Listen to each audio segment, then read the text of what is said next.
নমস্কাৰ অসমবাসী ৰাইজ মোৰ স্বামী আজি এবছৰ ধৰি কেঞ্চাৰ ৰোগত ভুগি আছে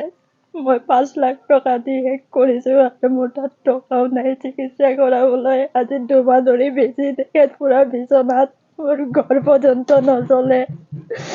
সৰু সৰু ল'ৰা ছোৱালী দুটা আছে মই সিহঁতক কেনেকৈ পোহপাল দিম মই নিজেই ক'ব নোৱাৰোঁ আপোনালোকে সহায় কৰিলে তেখেতক মই চিকিৎসা কৰাব পাৰোঁ মোৰ সংসাৰটো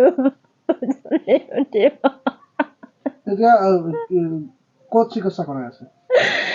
বিমল কেঞ্চাৰ মেডিকেল গুৱাহাটী হয় হয় কিমান দিনৰ পৰা এই বেমাৰটো ধৰা পৰিছে আজি এবছৰ কি নাম তেওঁৰ বিমল মালাকা হয় হয় কোনোবাই তেনেকুৱা সহায় কৰিছে নেকি আপোনালোকক এতিয়ালৈকে কৰি আছে গাঁৱৰ মানুহে আজি 2 মাহ ধৰি খোৱা বোৱা দি আছে মোক মোৰ ঘৰত কোনো কাম কৰা মানুহ নাই এতিয়া ওচৰ চুবুৰীয়া চবে চাই আছে মোক হয় সিহঁতে দিলে খাওঁ নিদিলে নাই অসমৰ মুখ্যমন্ত্ৰী ডাঙৰীয়ালৈ আপুনি কি ক'ব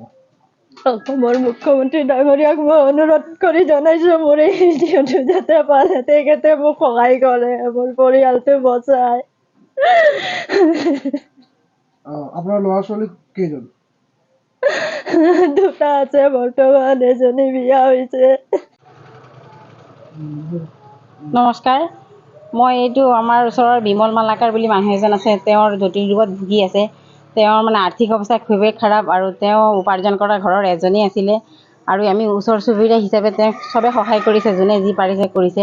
কিন্তু আমি যিটো সহায় কৰিছোঁ সেইটো মানে সীমাবদ্ধ নহয় তেওঁৰ মানে ল'ৰা এটা ছোৱালীজনী আছে আৰু পৰিয়াল আছে নিজৰ সেয়া চলিবলৈ খুব কষ্ট হয় আৰু মানে ওচৰ চুবুৰীয়া যোনে যি পাৰিছে দিছে খাইছে তেনেকৈ চলিছে এতিয়া তেনেকৈতো চলিব পৰা নাই আৰু চিকিৎসা কৰিব পেলাই যিমান টকা আছিলে 5 লাখ টকামান খৰচা কৰিলে তেওঁ ভাল হোৱা নাই আৰু এতিয়া মানে ৰাইজৰ পৰা অলপ সহায় সহযোগিতা বিচাৰিছে আৰু লগতে মই আমাৰ ডক্টৰ হিমন্ত শৰ্মা ছাৰক মই অনুৰোধ জনাইছোঁ যে তেওঁৰ মানে যি সমস্যা হৈছে এই সমস্যাটো অলপ চাই